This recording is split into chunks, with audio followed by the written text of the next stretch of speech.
In the previous video, I visited the sites around Luxor and then made my way to Aswan. It's possible that you will take the Nile cruise for this journey, but I'm doing it the other way around in the next video. So here's how I got from Luxor to Aswan. Taking the train from Luxor to Aswan, or Luxor to anywhere, is actually quite expensive because you have to pay foreigner prices, and they have recently brought the prices up quite a bit. So I tried to get the cheapest mode of transportation to Aswan, which was a microbus, but they are not really allowed for foreigners, or they prefer foreigners to take other modes of transportation. So luckily I had my local host of the hostel that I was staying at, Bob Marley. He told me to put a hijab on, or just a scarf around my head, to look less like a tourist, which I think my bags and my outfit might have given it away, guys. Aside from the hijab or the scarf, I definitely did not look like a local. But anyway, he took me on the back of his bike and brought me to the microvan station, where I got on the bus, and it cost me 300 Egyptian, which was already a bargaining price, but for the Egyptians it's much cheaper.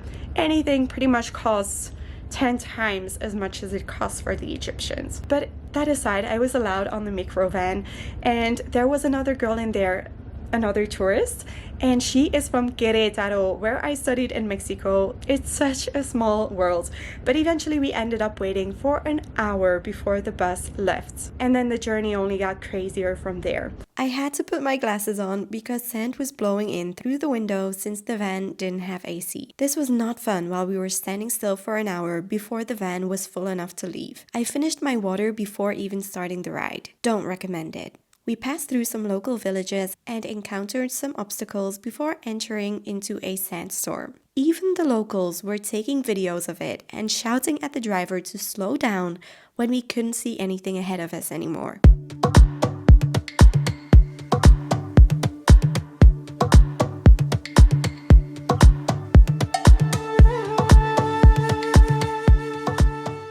After 3 hours of this adventure, we finally arrived in Aswan. Here we had to take a taxi to the hostel, and I recommend using the InDrive app in Aswan and Luxor, so that you pay a fair price for your taxi. When you finally arrive to Aswan, there are a few activities that you can do. When you walk along the streets here, pretty much anyone will be trying to sell you a boat ride. There are different kinds of boats. I decided to take a local boat to the Nubian Village. I walked past the Old Cataract Hotel, which is a 5-star resort where Agatha Christie wrote parts of her novel Death on the Nile. I then headed to the boat dock and bargained a trip to the Nubian Village for 100 Egyptian pounds. I got on a boat full of locals, and although I would have loved to enjoy the stunning scenery and islands, the universe had a different plan.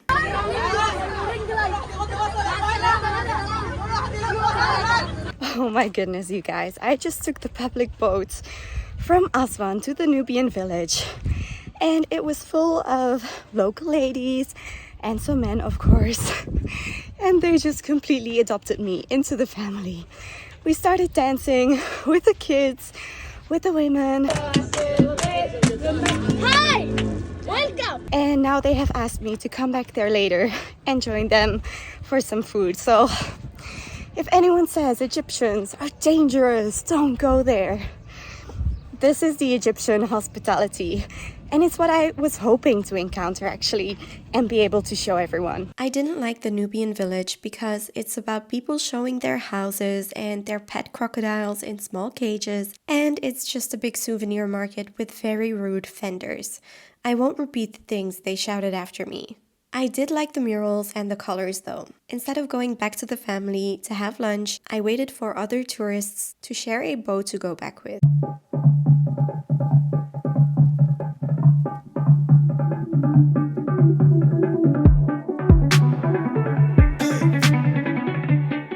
I got the boat back with an El Salvadorian family, who would have thought, and they dropped me off pretty close to the city center.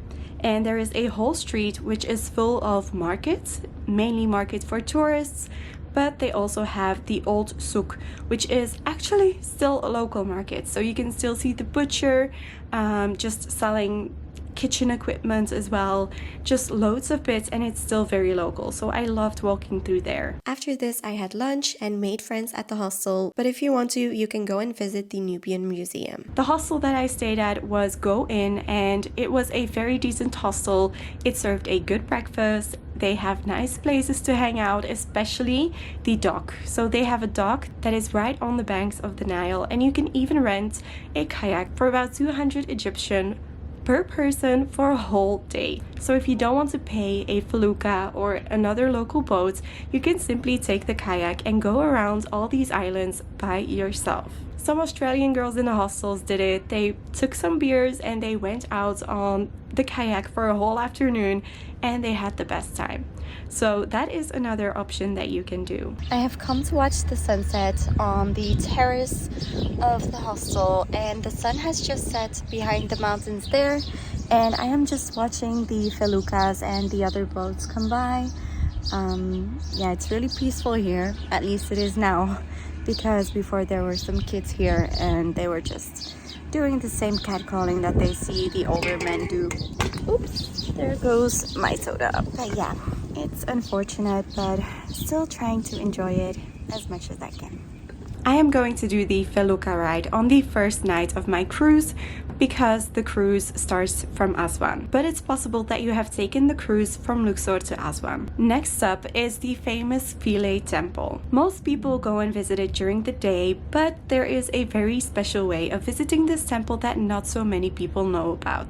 My Mexican friend and I visited the Philae Temple at night for a sound and light show. You need to book a ticket online, the link is in the description, and get an in-drive taxi to the port from where the boats to the temple leave. If you speak a language other than English, you will get an audio guide and then head to the boats, where they will most likely argue to split people up, so you need to act as if you are friends with the other people to share the 400 Egyptian pounds cost for the return journey. Your boat will then wait for you to return on the island. Then the sound and light show begins, starting with the origin story of the gods. I must wait until surface, the dog star, appears in the east before I can grant your wishes. The Philae Temple is one of the best preserved Ptolemaic temples in Egypt. As the show comes along, you will venture deeper and deeper into the temple, which feels very epic.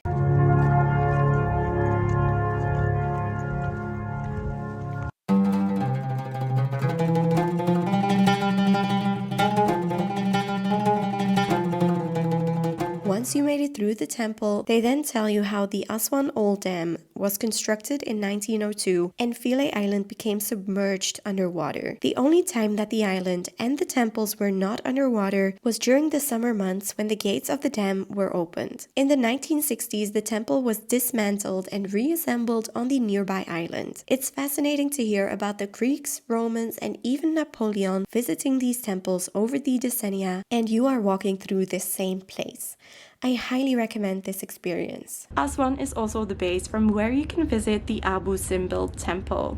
This is one of the most famous temples in all of Egypt. It is also the most southern, but it is not at its original location anymore. After the construction of the Aswan High Dam, a huge area flooded with water of the Nile that was being held back. This created Lake Nasser. We have arrived at Abu Simbel, and it took us 3.5 hours in the minivan to get here, and I slept all the way through. We did get breakfast at the hostel this morning, and now we've just bought our entry. We are going to visit this impressive temple. Just like the Philae Temple, the entire complex was dismantled and relocated to higher ground. Built by Ramses II over 3,000 years ago, the twin temples of Abu Simbel are some of the most impressive and unique temples you will see in Egypt. The facade with the enormous statues is iconic.